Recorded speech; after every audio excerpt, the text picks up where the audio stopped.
najdrahší hokejisti sveta. Koľko zarábajú? NHL versus KHL a realita platov.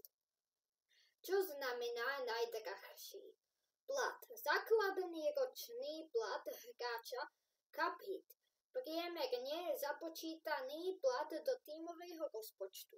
Bonusy. Podpisové a výkonnostné bonusy.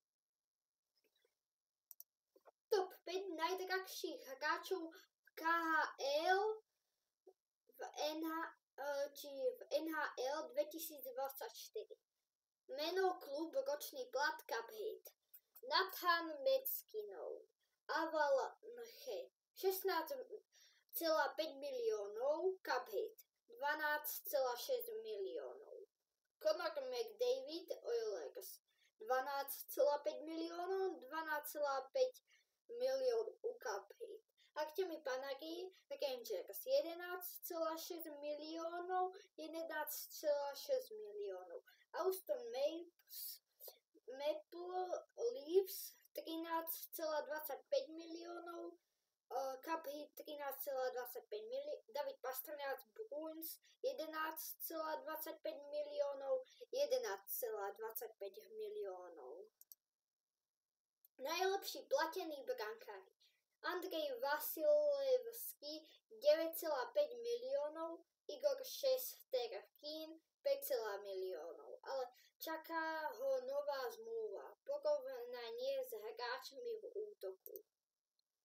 Top platy v KHL nie sú vždy verejné, ale odhady sú Matvej Michkov cca 1 milión, Vadim Schipachov okolo 2 milióny. Porovnajte s NHL výrazne menšie platy. KHL často ponúka bonusy mimo výplat, autá, byty a tak ďalej. Slovenská extraliga.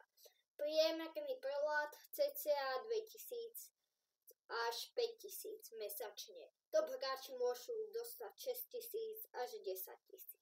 Porovnanie. McDavid zarába viac za deň než hráči extraligy za rok. Porovnanie iných športov, len ak chceš bonus. Messi, Ronaldo 200 miliónov, Ovečkin, McDavid iba 12 miliónov.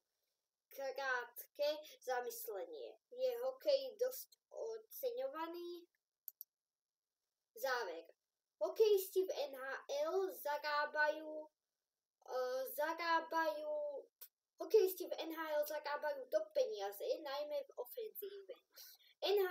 KHL a európske ligy sú pozadu, ako stále dobre platné. Slovensko má ešte dlhú cestu, ale talent tu je SK.